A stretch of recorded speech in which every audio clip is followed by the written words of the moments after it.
Good evening, everyone, and welcome again to Dream Career Talk Show. Today, we are on episode number 32 of Dream Career Talk Show. Dream Career Talk Show is about building your dream career, which is much beyond getting a job. Here on this show, we are going to have industry experts from various domains who will be sharing their knowledge, their experiences, their challenges, their failures, and their success so that it can help others to build their dream careers. This show is to help corporate professionals expand their context, get clarity, direction, hope, inspiration, and of course, the right steps to build their dream careers. Today's topic is interesting, very interesting. Storytelling. How you can use storytelling to influence and win people. Now, we have heard stories which are told to kids. We have heard stories in different ways. But how stories can be used, how the power of stories can be used in the corporate world, how you can win people in the careers and also in life by using stories. Now, storytelling makes communication very easy and it helps people to quickly build connections with them. A good story can make us think, feel, and inspire us to take actions. In the corporate world, stories can help us to speak in ways that amazing storyteller. Amit Khanna, his story has also been very inspiring. After, like, he started earning or he started working at a very early stage after he lost his parents. He started working at the age of 15. Professionally, Amit today is a program manager. He handles a lot of projects. He is into agile coaching and he holds a master degree in project management. He is also a passionate storyteller who is on a mission to inspire and impact people through stories. He has worked in textile industries, banking, restaurant, and in IT, where he has worked at different levels, right? From being a labor, he has done labor level jobs, and then he got into an IT, and today is an IT executive. So he prides his knowledge to books and feels that he is the most blessed person on the planet. He lives with a never give up attitude. He strongly believes that sharing stories with people can help them identify, relate, and create special bonds.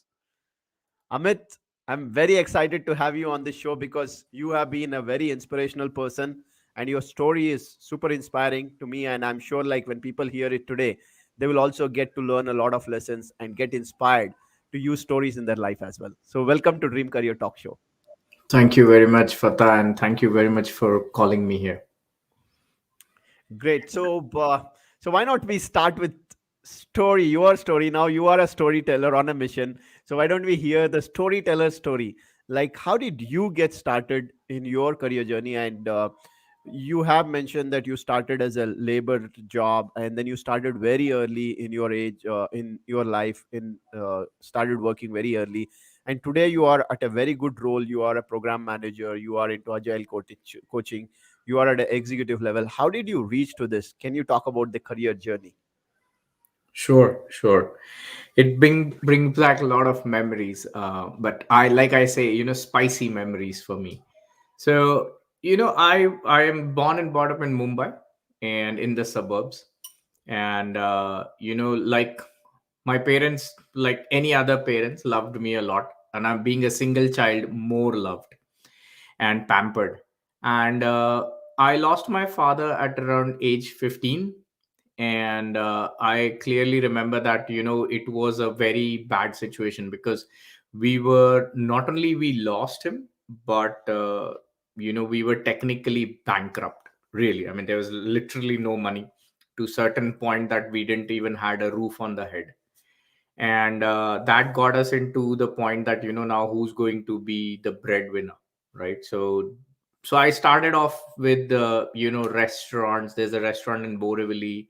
One of my cousins knows somebody, so I started there.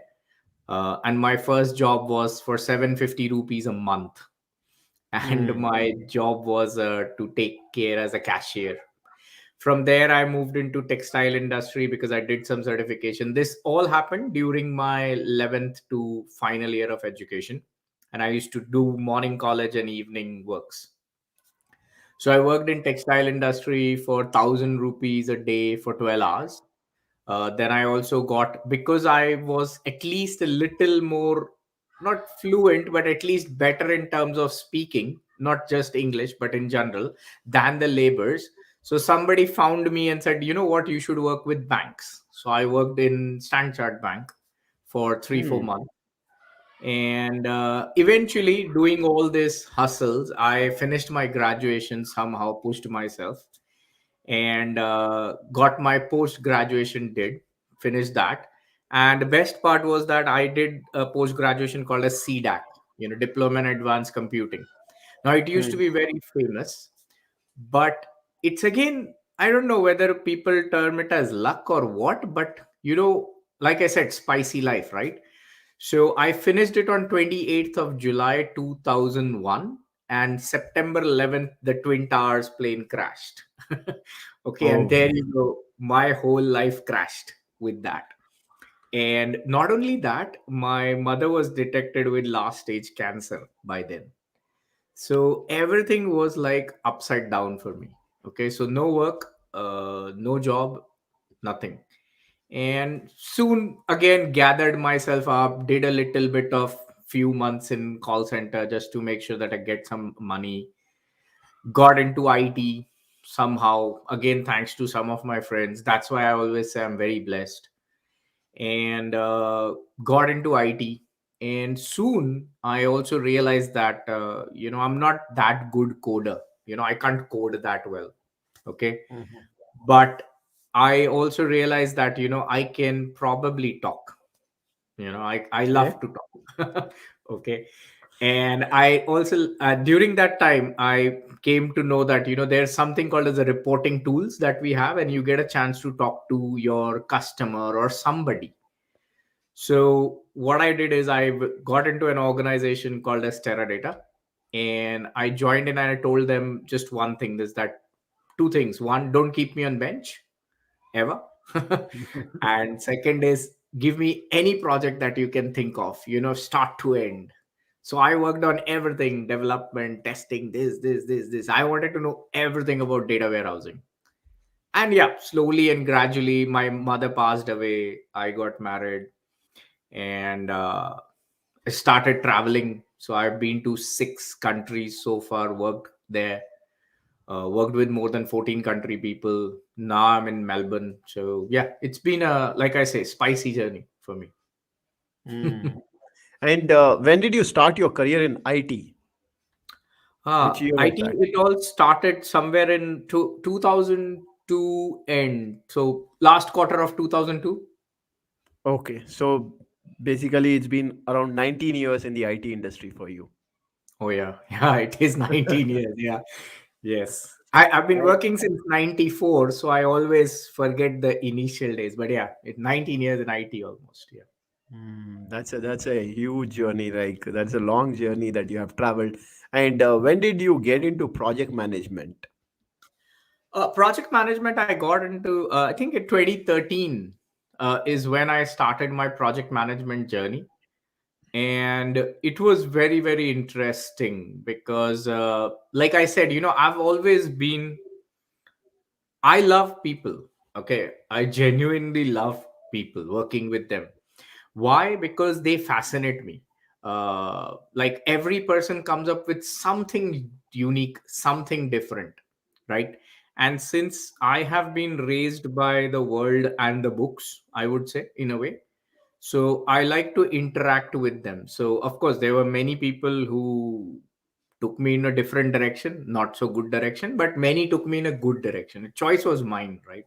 Mhm. So yeah, I started in 2013 is where my project management journey started. Okay, 2013 you started in project management, and you spoke about your initial career, like you started with like restaurants, and then you went into textile industry. So you come with various industry experiences and all of that.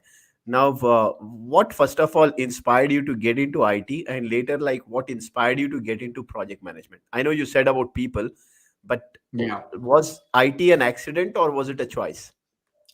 It's very funny. IT was not accident, not my first choice either. Okay. Mm. So I graduated as a physics graduate. Okay, because we didn't have money, so I had to do my BSc. I couldn't go engineering. Plus, I think I was scared of integration a bit during my 10th standard, 12th standard. And after my physics graduation, I was very much interested in going into animation. Okay, Hmm. but one of my well wishers, she's still my aunt, my well wisher. She's like my godmother. But she told me that, and now understand that this is back in 1990s, right?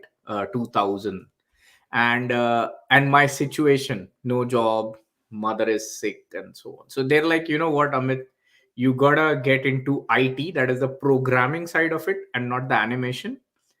And that's how the choice came, as you do CDAC. Hmm. And after doing that, after working in call centers here and there, some odd jobs, the time I got through, few of my friends, I did my CDAC from Calcutta.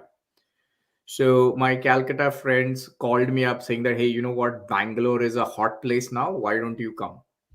So that's how things kicked off a bit. So that's how I got into IT. IT was the destination eventually, but I thought it would be via animation, not via coding, Hmm. because I just And can't get Java code at all. yeah, and now you, well, taking back to you to your memories, I know some of them are like the tough times that you had, right? Especially when you lost your dad, and then you started working on your own in restaurants and all of that. Now a lot of people go into the negative zone, right? And then they don't continue their education. Like, what inspired you to continue with your education while you were still like struggling for bread and butter?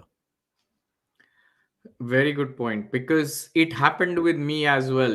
Two things happened. One is like my cousins, they told my mother that, you know what, you sell everything. And we come from Amritsar, okay? My Hmm. grandparents and my parents.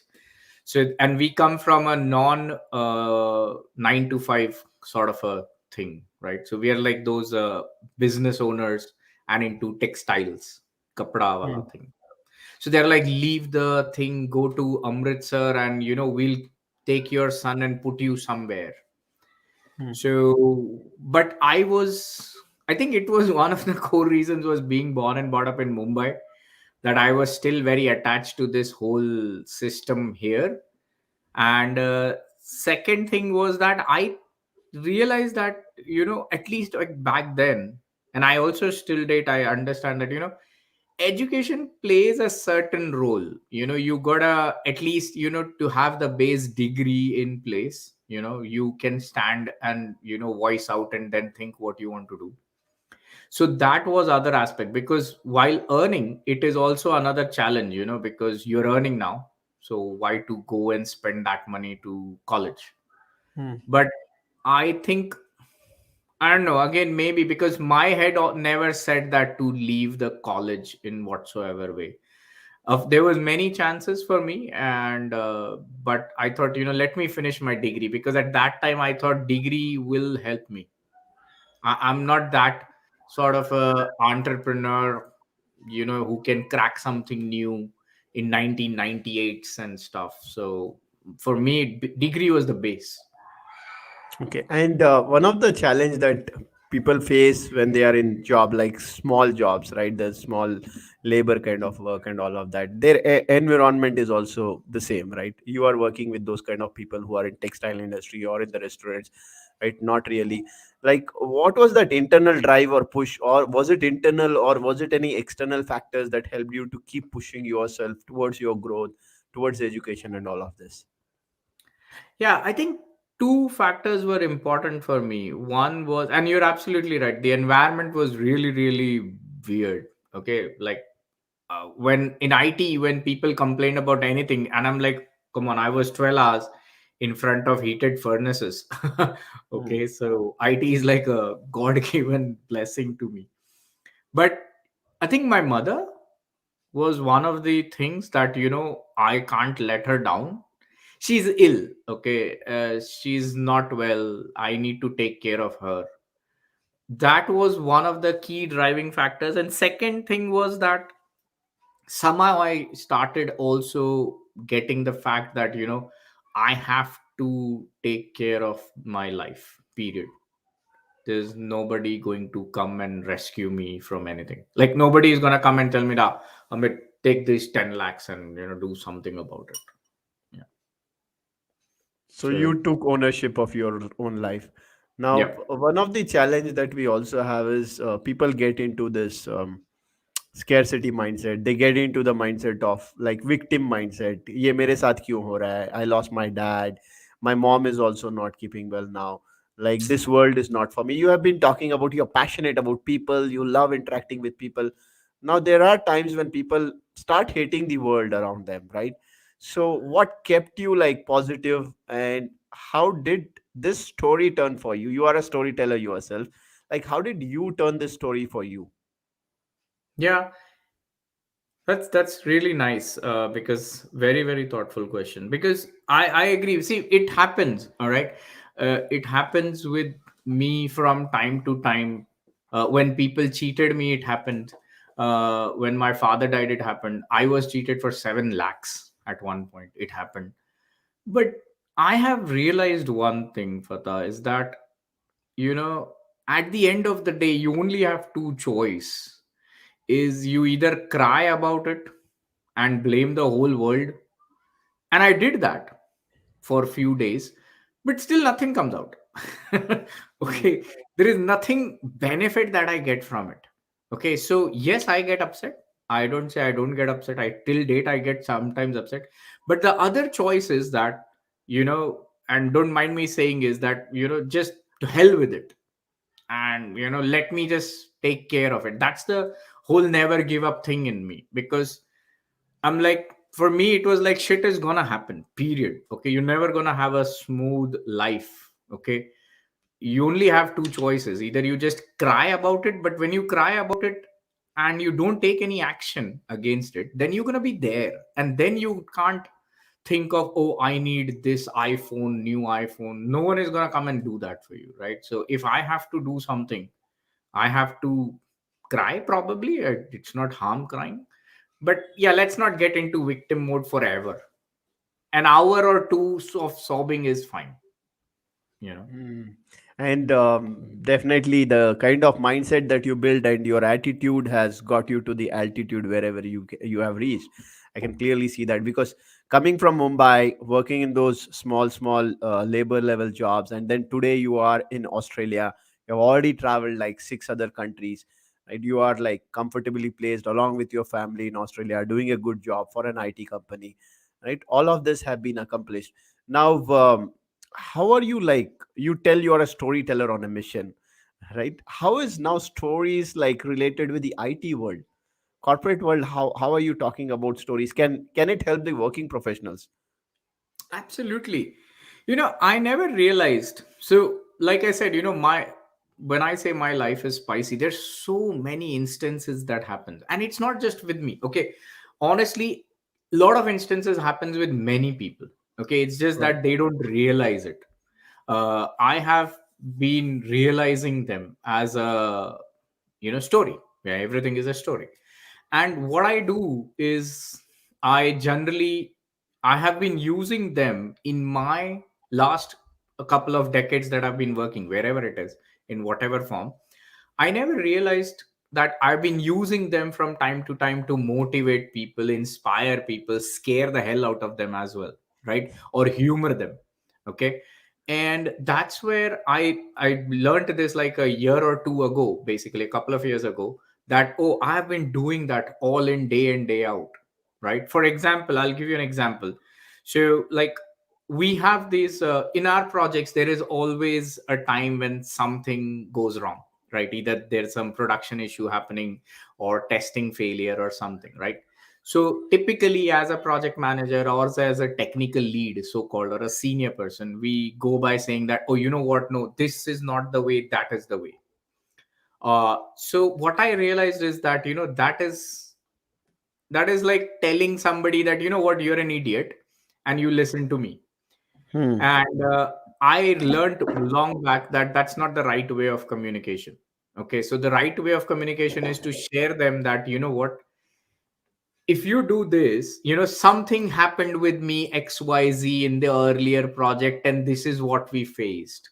It takes like literally 2 minutes or 3 minutes to narrate that story in a way. Okay. But the point here is that they understand it without slapping them on the face. Okay. Hmm. And that also lets their dignity be in, and makes me like, okay, I'm not that bad. All right. Right. So that's how I think storytelling helps a lot actually.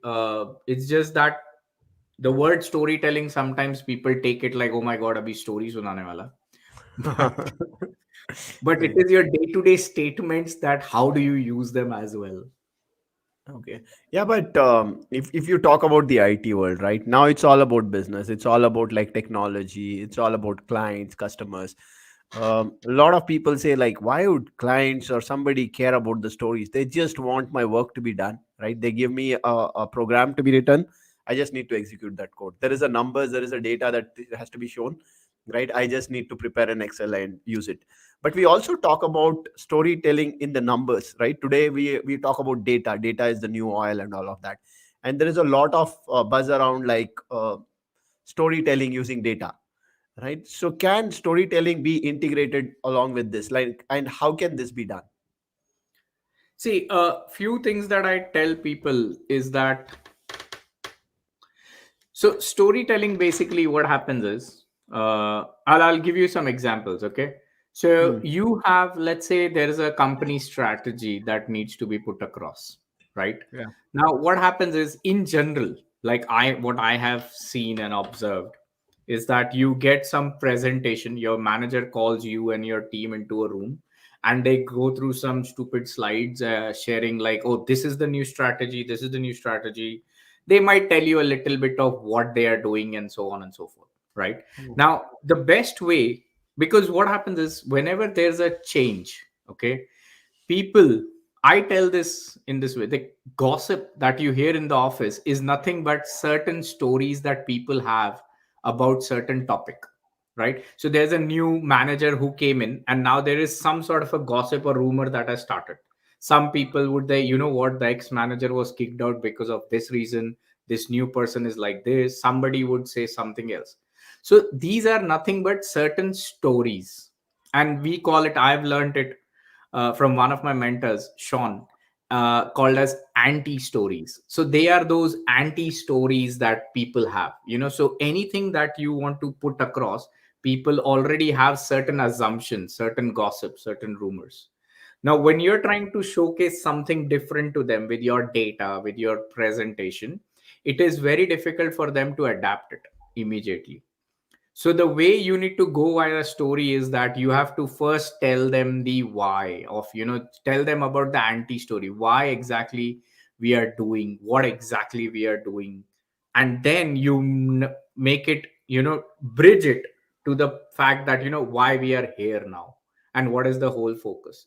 So you got to take care of that. So you need an anti story, then you have a connection story to build something, connect that old why and the new how that we're going to do, and then you take it forward. So use it in presentations, use it many places. Now I have one more suggestion to give to others. Like, people often ask me is that, does it mean that I have to tell stories all the time? And I'm like, no, please don't do that. Okay, because otherwise you're gonna bore people to death. uh, you have to tell stories where you know that it's an important task. Like, for example, don't tell your stories in weekly status reviews. Okay, it's not required. But you have these monthly cadence with your senior management, or you have other meetings. Especially tell stories where you have an ask of a resource, ask of a cost scope or schedule script, wherever it is. Yeah. So there, it's very wonderful to tell a story. A story is nothing but, you talk about the problem, you talk about why we are doing this, and before you share the data, is a physical data presentation slide. First 60 seconds to 80 seconds to 90 seconds, you talk about a story, so that they listen to you. Then you share the data, and then you close it. Because the moment you share the data, there is always they will not listen to you at all. People have already started making their judgments, they've already made decisions. So just advice. Right. I think that's a great advice because whatever you are saying helps a lot because when you set a context, right, before you start sharing any data or presentation, because presentations, people get bored, numbers, when they see people get bored, right? But when you put up a story around those numbers, when you share that context and then you bring the numbers, right? It's like introducing the hero before you bring the actual hero, right? So people will get excited and they know like why that hero is fighting that battle against the villain. So I think that's a great perspective of looking at stories. Now the other perspective, Amit, that looking at stories, you have been a project manager, I have been a project manager for about 6 years or so, right? People come up with stories when they have to like, they don't do their work, right? They come up with their own stories. Arey, this has happened at my home, this is where I was not keeping well, so I did not do my work, my project has been delayed. So like, how are these stories connected and how can we handle these stories? So, as a project manager, should you use any other story when you are doing this, or do you like handle it in a different way when people come up with their own stories to escape, basically? Yeah. No, no, that's always there. So I think there are two ways to do it. One is that, like I'll tell you what I do, okay? Hmm. Uh, so that helps or gives a context at least. So what I do is the first thing, and it's very important whether it is storytelling or not, but as a project manager or as a coach or as a scrum master roles that I've been playing, I realized one thing very, very important: the importance of listening. Now, Hmm. what I want to say about listening is that it really takes a lot of effort for me as well to not have, like, Fatah called me for a meeting. Okay. I know he has not done the work. I know there are some issues. I know he's going to come up with some story for me. I know that. Of course, everyone does that, right? Nobody will come and say that I messed it up. Okay. So I have to still be very blank and be ready to listen to your story. Okay. Hmm. And that takes a hell lot of an effort because, you have to really kill the judgment and be listener. Now, when I do that and I try it, and it's exhaustive, by the way. Okay. If someone is talking to you for more than 20 minutes, listening is really exhaustive because you have to take all the things in your head and understand their meanings. So after listening to that, my probing starts. Okay. And my probing starts in my favorite ways that, project management taught. And not only that, my son actually taught me is why. Like, my son is very young. Okay. So you ask him anything to do, he'll ask why. And I realized that, and even in project management, we have these five whys, right? So Right. I realized that, that style of probing helps a little bit to understand more. Now, what happens is the person's story. So I'm not going to take my story now. I'm taking that person's story and understanding a little more better.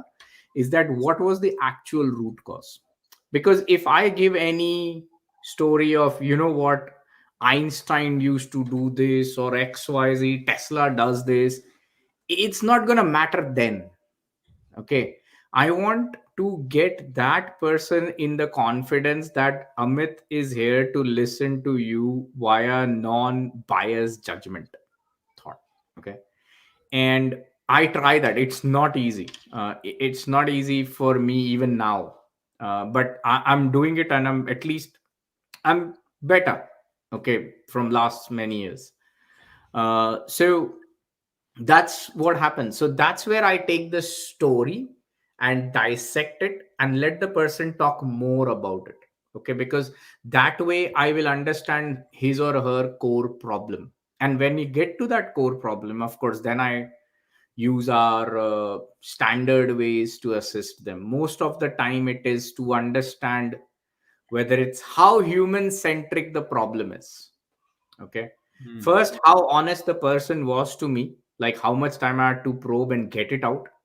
Second is that how human centric it is. Like if it is really, really something that, was like uh, to the family and really very personal, that's something you can't do. And then it's, then it's okay. You have to work it that way. But most of the time I just see to it that whether the person is lying or not. That's all. That's the key factor for me to take care.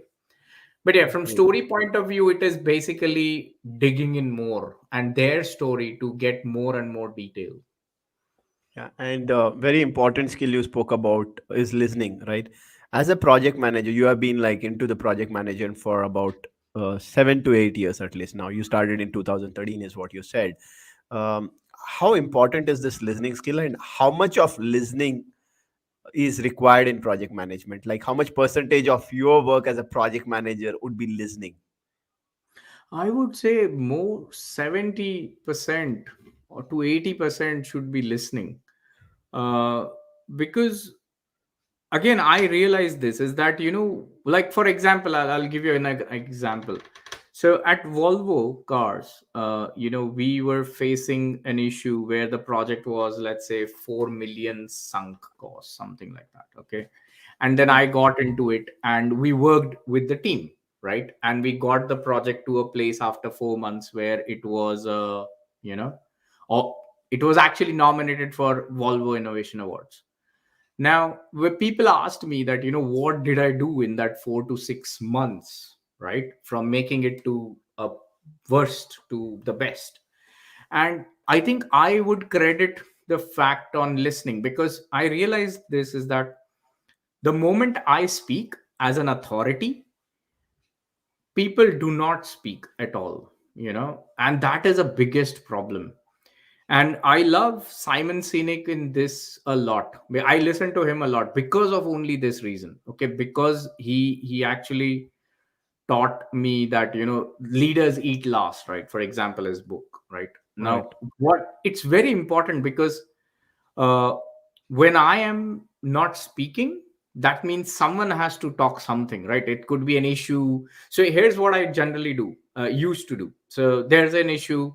All right, folks. So this is an issue. So I went through it. And I think with my experience, because I have a technical background, you know what? We can try this. And that's it. Now I don't get much ideas. Okay. Right. So then I realized, after, again, thanks to Simon Sinek there, then I realized, no, no, that's not the right way. So now I really, really, really, really try my best to keep my mouth shut at any given point. Trust me, even if it is wrong, I don't speak, because I want them to fail. I failed many times. They should also fail. Okay. And I'll raise a risk. And if it is too huge, then I'll talk to some folks and try to probe them a little and give some idea if I have any. But I think most of the time people are very highly skilled. It's just that I also realize that you just trust in them and they do the work. So yeah, I think listening is very essential, very, very essential. Yeah, and I completely agree with you, because as a project manager, the title also says project manage, right? You are basically managing those projects. You are not implementing on that project, or you are not trying the developer or the tester in that project, right? So people have that knowledge, and when you open the doors for them to speak, right, you are actually allowing the ideas to flow in, and then you are allowing people to implement things, and then that is how you can quickly get to success. Now, coming to storytelling, again, I have like a funny incident that happened with me. I was learning public speaking during my program manager role, and at one point of time I said, let me implement storytelling in my client meeting, and I had a demo to give, and then I started using stories there. And I spoke about certain other aspects, maybe picking from some other movie or something, where I was trying to embed that story, showing that why we do certain things. And later, after the meeting, I felt it was a big flop, because my manager came in later, and then the others also said, like, Pata, what are you trying to do? You dragged this meeting, plus it was like not making sense at all. So like, we do a lot of mistakes when we try to implement stories, right? We drag things, and then we actually mess up with the clients and all of that.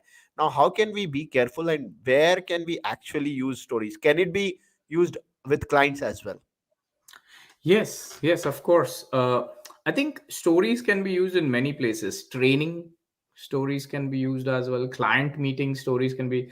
It's just that we got to be very, very. cautious on the fact, like you said, that we don't get into story a lot. Like, people should not feel that you're there to tell a story, because see, everyone expects, like I always say this, that if you go to a meeting with your senior management or your CEO, they are gonna say story, something to motivate you or something, right? So they're gonna, but the whole point of storytelling is only one, is that the message has to be very clear, right? Mm, So your message has to be tied back to the entire presentation or session. How do you do it is very interesting. Like, when I was called by Capgemini for to speak as a, so they have this concept of getting speakers from outside organization, and I was called to talk on agile. And I said, all right. So it was a 90 minutes session that I was supposed to take for Capgemini Agile Center of Practice. So what I did is I took my entire presentation and I formed it in a story. So how does a presentation looks like a story? It should have a problem, and then it should have the things that were faced because of the problem, and then how there was a solution, how that thing happened, and then what is the success of that solution once implemented or to be implemented, what can be shown, right? So typical story structure, right? So your presentation can also be like that, right? Now, on top of that, I added a story on it. So what I did is I started, like, there was a guy called as Prashant, and I'm starting it like this. Okay, I just bang in, I got in like this. There's a guy called as Prashant. He got a car, and this is it. He was his wife was pregnant, third month, and he decided that he wants to get into a Volvo car, and so on and so forth. And this is how the journey began. And there was a problem, and that problem of Prashant started the story of the presentation. And I showed everything that we did, and then at the end I showed how Prashant got the car. mm, So that way, the whole story, it took me 3 minutes here to tell Prashant's story and end over here with 1 minute. So let's say 5 minutes, and the rest of 60 minutes was the presentation. So people didn't felt, and there was a connection all the while, that we are doing all this for one of the guys called as Prashant. yeah, So I'll give one more example. In Agile, we have these thing called as story cards, right? So you're supposed to write on, and I'll show you, like these 3 by 5 cards, right? right. So, and I love them. Okay. So you write something, and there is also a concept called of personas, right? So Agile became hit because one of the reasons was that it's not a requirement, doesn't come in form of a, this is the number of object, or this is the, what do you call it, transformation that you have to do a filter here, that way, that way. Requirement comes in English language, right? And that English language is nothing but a story. User wants blah blah blah blah, right? They want to access their login and password with a single click, right? We make it into that technical requirement, and then we give it to our team, right? But the Agile benefit was that you still write it in the user requirement card, right? The story card. Right. So that became a very benefit. And at the technical level, that is, a developer and a tester can now see what exactly is required in terms of the end user requirement, right? Not just the technical jargon. So that's why stories are there. It's just that we don't understand them when we use it. We are so hung up with the technical jargons that we miss out these little things. Right. And you have been practicing project management for about 8 years. You have also coached project management in the PMI chapters as a non-profit organization, right? And you have been into agile also. Like, how long have you been agile using agile in the project management? So I learned Agile in 2011 Mhm. in US. Oh, even before So project management, you learned agile. yeah, Interesting. I Yeah. was very lucky. So I learned it there, and they're one of the fantastic organizations called as Nationwide, and I'm very lucky there as well to learn it from them. And then I came here and I got into this voluntary thing. I always wanted this to give back, give back, give back. So Mhm. I joined project management Mumbai chapter somewhere in 2015, if I'm not mistaken. And from there till 2018, 19, for 4 5 years, good 4 5 years, I was with them. And I also took the first batch of PMI ACP, actually Agile Certified Practitioner Yes, training. it's right. Yeah. Yeah, first three batches. So yeah, I've been with them, and yeah, I think project management Agile goes well in my head.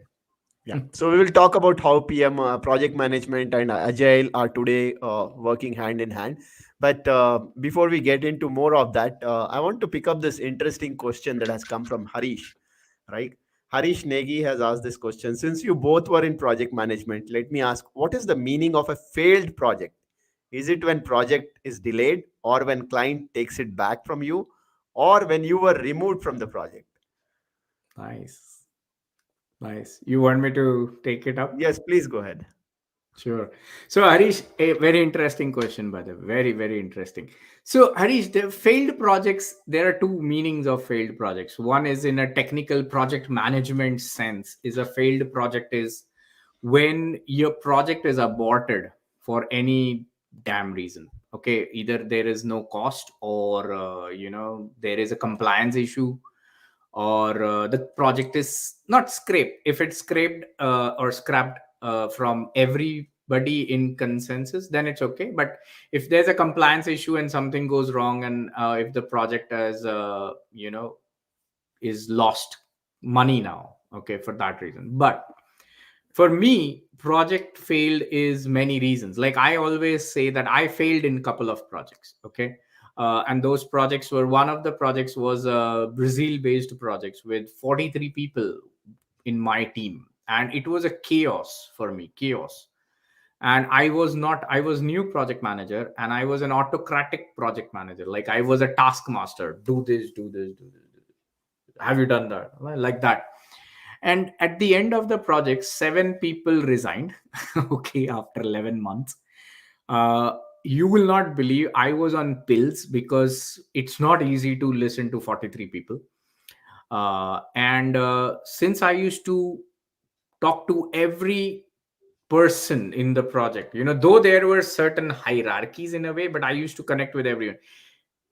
There were people who cried, calling me up and used to cry on the phone. So it was a lot of challenge for me.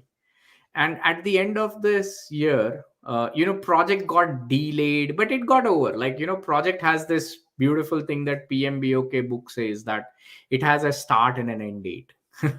Okay. They don't say fixed start and an end date, I guess.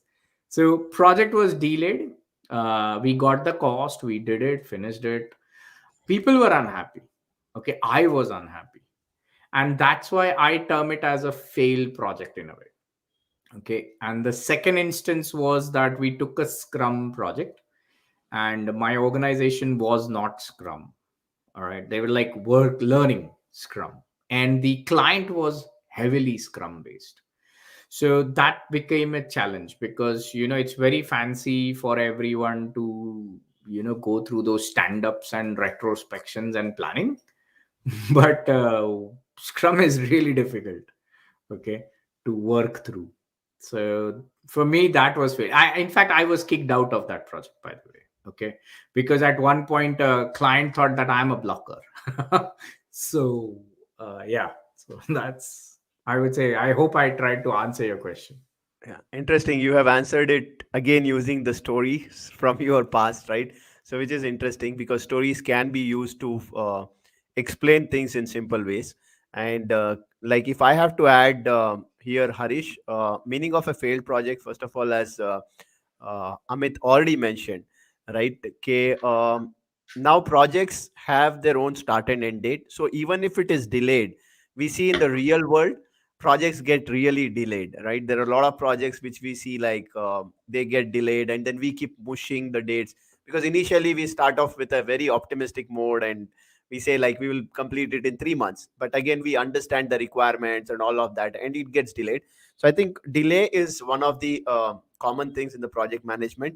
Delay cannot be termed as a failure for sure, because the way industry operates today in the project management, right? But agile coming in place, I think a lot of things have taken a different shape today, because you are giving results time to time for them, rather than at once you are giving the entire result, right? And coming to the failed project, again from the technical definition as well, you are already defining the success of the project during the initial stage, right? So if those criterias are not met, I think that is where you call as a failed project. But coming to the specifics of whatever you have asked, now client taking it back can be two reasons.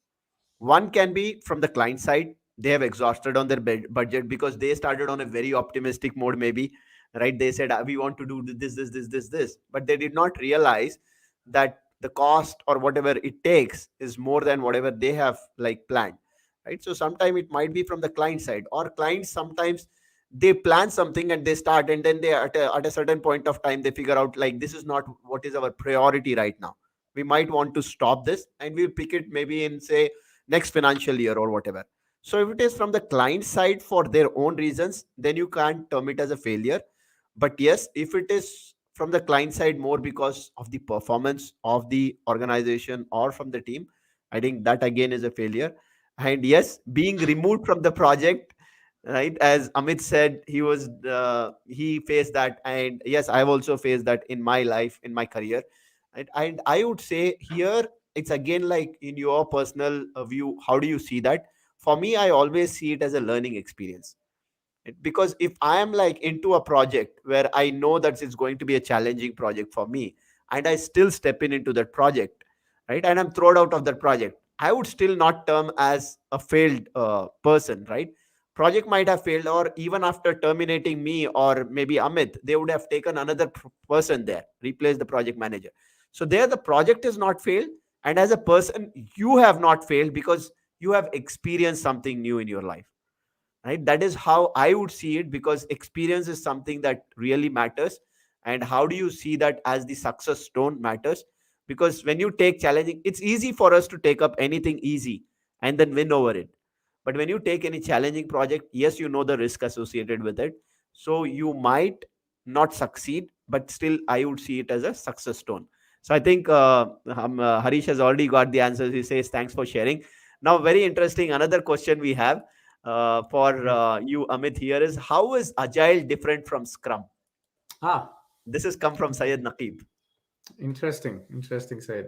So agile is different. See, agile is generally it's a concept sort of a thing. Okay, so because see, Kanban, a Scrum, XP, DSDM. There are many. I think there is a one stone based also. I forgot the name now.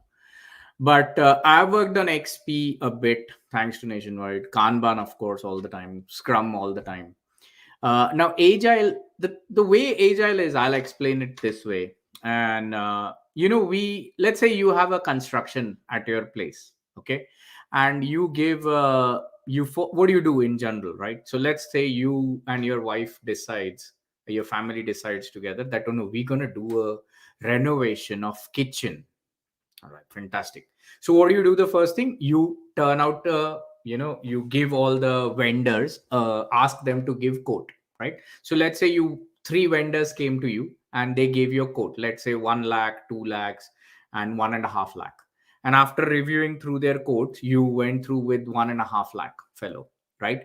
And then you write something called, is it, now I'm talking in project management, agile, both world, okay? So you write a contract in a way. It could be a verbal contract there, like saying that, okay, sir, I'm going to do your work in 1.5 lakh rupees and it will take 35 days. And this is the labor and blah, blah, blah. But you don't have to pay because you're giving me it's a fixed fee project now, in a way, right? So then you write all the contracts and give it out. Now you tell him that, you know what, I need this here, this kitchen sink should be here, blah, blah, blah, blah. And he's like, good. So you have your solution designer, business requirement is done now. Correct. Now the fact is that the guy actually sits and starts working. Now, when he works, okay, when they work, now there are two things. One, imagine that he will tell you that, you know what, I'm going to put a curtain in that kitchen wala place, and now I'm going to show you only once a week what's going on. Or maybe I'll show you in this whole 35 days, I'll show you the work for 3 times. In our traditional way, we call them as milestones, right? Because you share the data as milestones.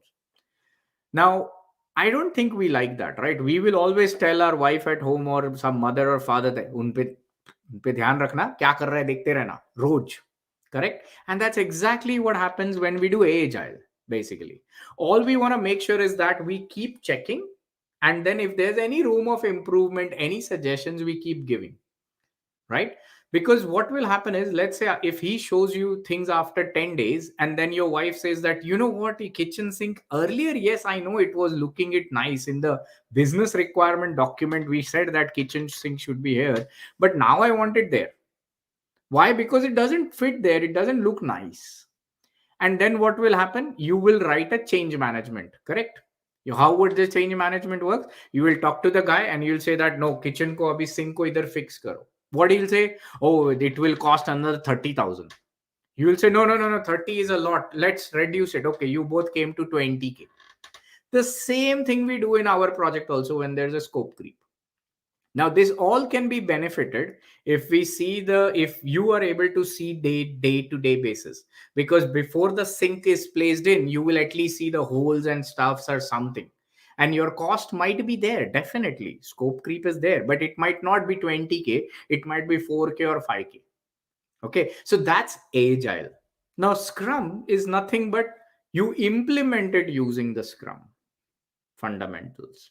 Okay, you can do it in a certain way via XP as well, you can do it via Kanban as well if you want to. All right, but here's the beauty of it: scrum is used in these projects that I told you, right, where you have this cadence of having it in a week or 2 weeks time. Now Kanban is mostly used where, you know, you have this ticketing system, right? So it is mostly support based, right, where now things are done and it's regular maintenance work, so you track it on that whole board in a way, right? So that's how you do it. I hope I tried to answer your question. Okay. Good. I think a good example again, using some stories there and talking about how you can use agile with that simple example of that kitchen. Right. So thanks, Amit, for sharing that. And now again, coming back to like project management, program management, like what is the biggest challenge that you think program managers or project managers face? I think the biggest challenge is communication. And I'm not saying this because of storytelling. I'm saying this because that is the biggest challenge. Because what I explained right now is a communication. Okay. I'll be very honest. Most of the business do not know what they need.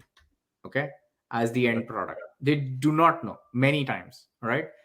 So when the project is initiated, it is very very essential, like this is where the business analyst role and, you know, those guys are really really amazing. Okay, if they do that well, the product owner in the agile world, for example, right? So communication is one of the biggest challenge, because I give this example that I love you. When I say this, how people will take this, interpret it, is very different, you know. So that's where stories can also help, because data can be misunderstood, your requirements can be misunderstood, with the background of what is required at the end, you know, can help. And that's where business analysts, product owners, project managers, for us, you know, it's very important that we can use this element of storytelling to just make things little less complex than it sounds like. Great. Communication, you say, is the key for anything, and it's a challenge plus it's the critical skill for any project manager or program manager.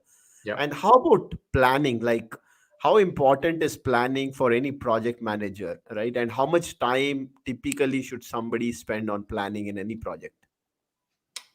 Planning is certainly very very important, because I say this to my team is, when you are not around, I was doing planning, because during planning, you know, most of the team is still not there, you're just in the very initial phase of the project. And I tell them that, uh, if you see me going home early while you are slogging, that means I did a better planning.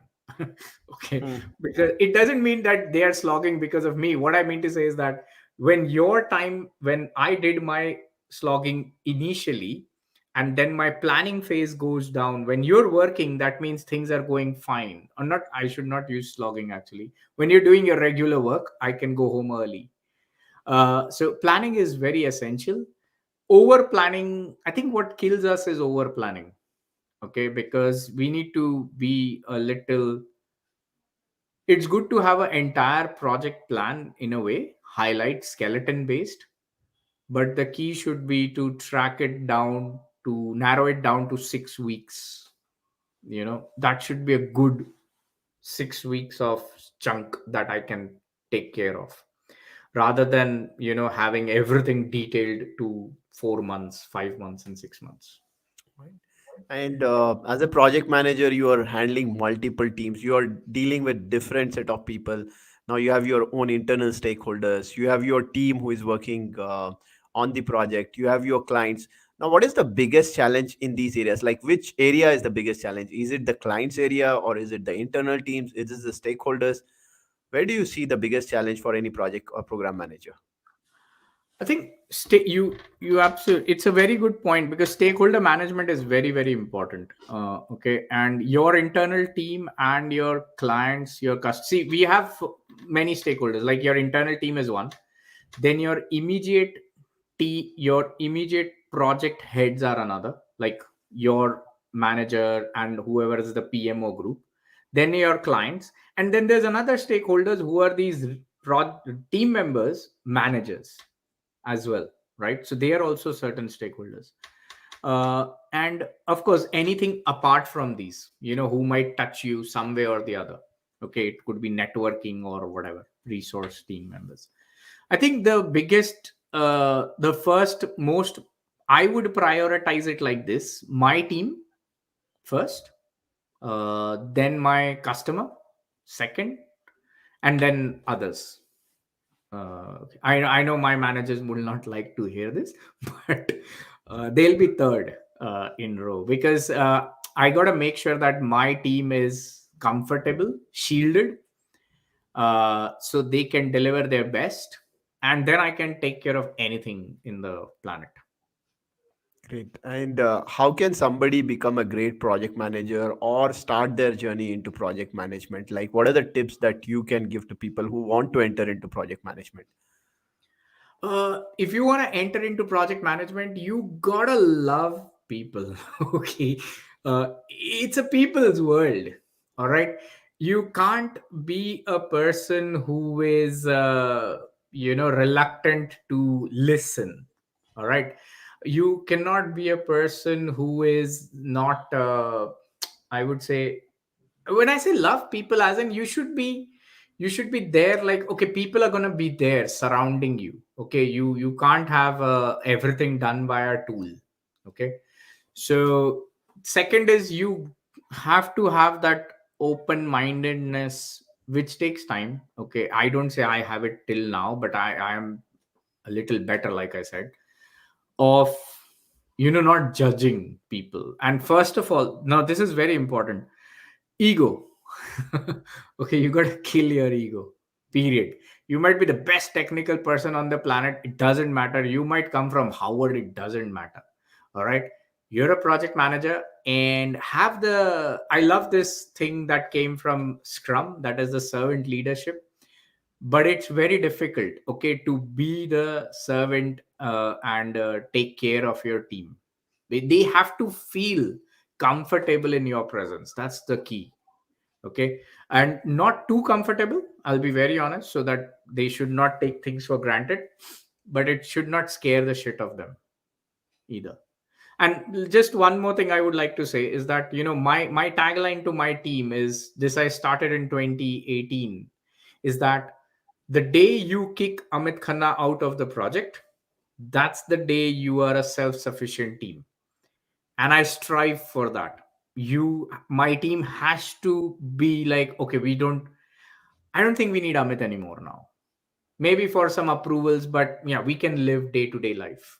Good. So I become very happy then, because I've got them to that level. Is like, okay, they don't need a PM.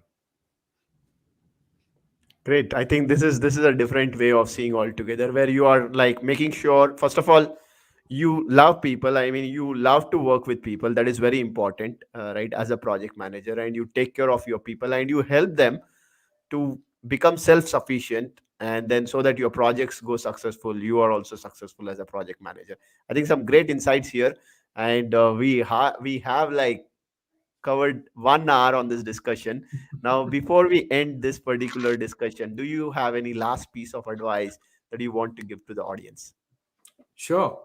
See, you might find that, in last 1 hour, Amit has been talking all the nicest things in a way. Okay. But it's not that my life isn't challenging. All right. I have, like, right now, for example, not now, but at least a few weeks earlier, I had 3 projects with me. Okay. And the 3 projects had all the team members were different and in other locations. I'm used to working in different time zones all the time now, and I'm not saying that love the team and I'm like all goody goody all the time. All right, it's not like that. All I'm trying to say is that from within, okay, from within there should be no, not hatred, not love, but there should be no such emotion that drives your decision. Okay, just understand that. Okay, my only say is that whatever is the best for the project, that should be taken into consideration. Okay, and always consult with your senior leadership. Why? Because they will always have a 30 to 60,000 view high, which we don't have, because certain decisions should be taken with senior leadership because they know things better, they know other projects, they know certain things, right? So they can tell you where it impacts. So it's, I'm not saying that, be nice, be kind. It's always nice and be kind and all that, but like I said, don't take decisions by your heart, don't even take decisions by your mind. Take, relax. If now the way I do is, if you're really frustrated on something, open up your email, write and save it as a draft. Okay, leave it. Next day, really next day, open it, you will find that it is nothing, but you also vented it out and it's all scrapped. So good done, right? So because understand one thing really, is that we all are humans, and it's not just justifiable to kill someone's personality or something because of some xyz error. Okay, so there are many other ways to handle that. That's all. Great. I think some great insights. And then the last piece of advice was also like awesome. And before we end, I want to tell this like, Amit, you are very inspiring. Your commitment levels and your dedication is very high. And thank you for being on this show, which is very late for you in Australia. And then you could have easily like done it in the earlier time when I spoke to you, but you said no. If people are getting value, I'm right, ready to stay till late night and then do it, because I know like people in India, evening time works best for them. So thank you for staying till late night in Australia and talking to the audience from various parts of the world and sharing great insights here so that people can learn. And yes, again, for the audience, the intention of this show is to make sure that Amit Khanna or anybody from the industry coming with their experience is able to share their experiences, and as you see, being vulnerable, sharing their failures, their success stories, right? So that you can learn from there and you can also strive, you can learn, practice different things, and you can build your dream career. So stay tuned so that you can listen to more of the industry experts, learn from their experiences, their knowledge, their failures and their success, so that you can also build your dream career. So thank you, Amit. Thank you everyone for watching Thank us you. right now, and for people who are watching, going to watch us later on the recording. Thank you for being wonderful audience. Thank you very much, everyone. Thank you very much. And thank you very much, Fatah, for calling me. And it's been really a pleasure. I mean, it's been such a time that I've spoken on project management agile. So thanks a lot for calling me. I enjoyed it. And also to all the viewers for these amazing, amazing questions. Loved it. Yeah, sure. Thanks, Harish. Thanks, Syed Nakib in general, in particular, two of you asking some brilliant questions there. And thank you, Avijit, Pritish, and Simpson for appreciating the story that Amit has, being inspired for that, and then be watching us on live. So thanks everyone again, and have a great night until we see you again. Yeah. Bye bye.